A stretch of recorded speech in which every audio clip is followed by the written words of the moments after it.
एक भक्त ने प्रश्न पूछा है कि आजकल के युवा वर्ग के नर नारी या लड़के लड़कियां ये सत्संग और भक्ति से दूर क्यों हो रहे हैं। ये दूर इसलिए हो रहे हैं कि उनके पास में पूर्व जन्म के पाप बहुत हैं। यदि ये सत्संग भक्ति से दूर नहीं होंगे तो अपने पाप का फल कैसे भोगेंगे, दुख कैसे भोगेंगे, ये परेशान कैसे होंगे। और सत्संग भक्ति का मतलब होता है जीवन को परिष्कृत करने वाला साधन संसाधन, ये सत्संग भक्ति है। ये सत्संग भक्ति का मतलब ये नहीं है कोई तुम पर थोप रहा है। आपके जीवन को अगर आपको सुखी बनाना है, शांतिमय जीवन जीना है, प्रसन्नता से जीना है, सम्मान की जिंदगी जीना है, तो सत्संग भक्ति से आपको जुड़ना ही पड़ेगा।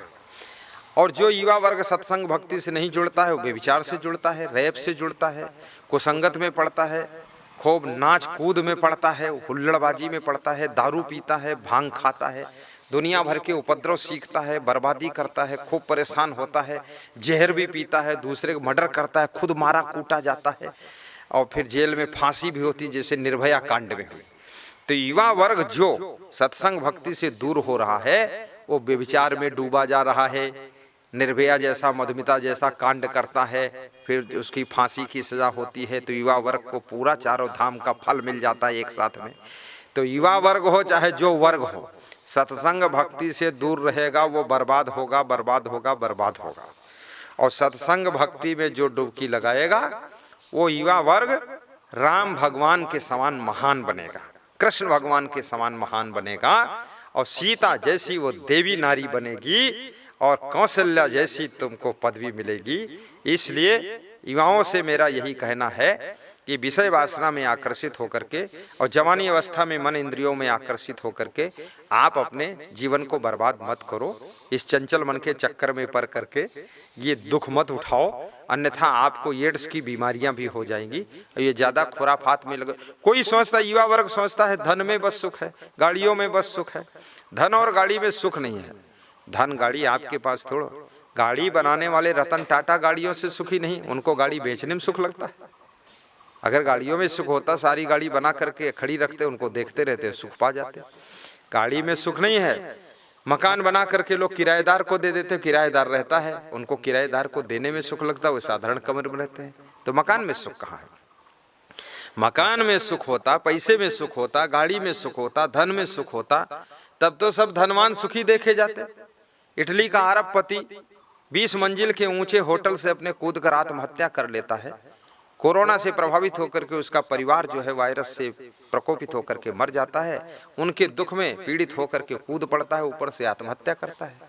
तो भाई तुम्हारे पास में तो 20 मंजिल का होटल था, बहुत अच्छा मकान था, गाड़ियां थी, क्यों मरे तुम, क्यों कूदे ऊपर से।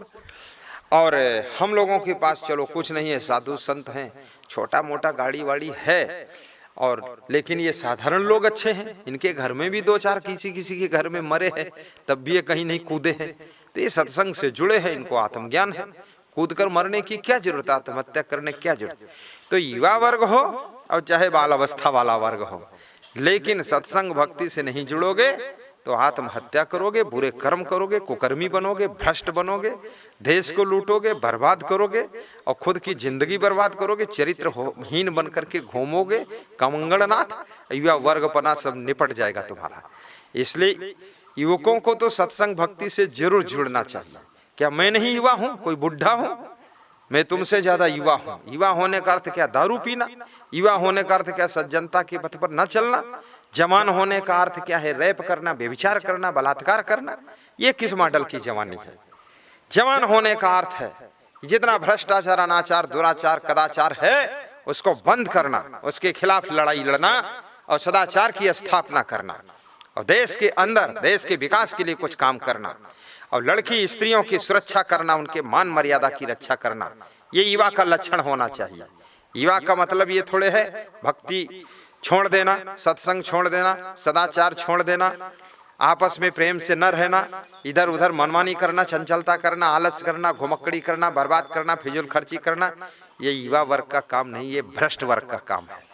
इसलिए सब युवाओं से निवेदन है, खूब भक्ति कीजिए, सत्संग सुनिए, अन्यथा चिल्लाओगे खूब, कोई तुम्हारा दुख सुनने वाला नहीं मिलेगा और काबिलियत सब निकल जाएगी। ऐसे ऐसे युवा हे युवा और जब फंसोगे चक्कर में तो कहोगे हाय बुआ, और गुरुदेव कर दो दुआ, और ये क्या हुआ, हम तो हैं युवा, हाय हाय हुआ हुआ हवा। तो ये सब युवापन तुम्हारा निकल जाएगा। बहुत युवा को मैंने देखा, हमारे साथ बहुत सी युवा पढ़ते थे मैं तो सत्संग से जुड़ा, भक्ति से जुड़ा, सदाचार से जुड़ा, त्याग वैराग्य से जुड़ा, साधु बना। हमारे साथ जितने पढ़ते थे कक्षा से 1 से लेकर के पोस्ट ग्रेजुएट तक लगभग 50,000 लोग पढ़े हैं। वो सब दुखी है, सब टेंशन में है, सब चिंता में है, सब उलझन में फंसा हुआ है। एक हम ही हैं उसमें की युवा जो सबको दे रहे हैं दुआ और सबकी जिंदगी में सुख हुआ। आप काहे कि युवा खूब दुखी हो रहे हो, तो ये सत्संग ही सुख का कारण है, भक्ति ही सुखदायिनी है। भक्ति स्वतंत्र सकल सुख खानी, बिन सत्संग न पावहि प्राणी। बड़े भाग्य पाई सत्संगा, बिन ही प्रयास होई भवभंगा। इसलिए युवाओं से, वृद्धों से, बच्चों से भी मैं कहूँगा सत्संग भक्ति से जुड़िए, अन्यथा आपका भाग्य बिगड़ेगा, भविष्य बिगड़ेगा, दुख खूब पाओगे और सुख शांति मिलने वाली नहीं है। बड़े बड़े पढ़े लिखे लोग भी खूब दुखी है। सत्संग के बिना सुख मिलता ही नहीं है, और बिनु सत्संग विवेक नहीं होता है, और विवेक बिना सुख नहीं होता है। बहुत बहुत धन्यवाद। युवाओं को थोड़ा सा संदेश दिया गया। हाँ, युवा फुआ बने घूमत काहे युवा तुम पैंट टाइट पहरे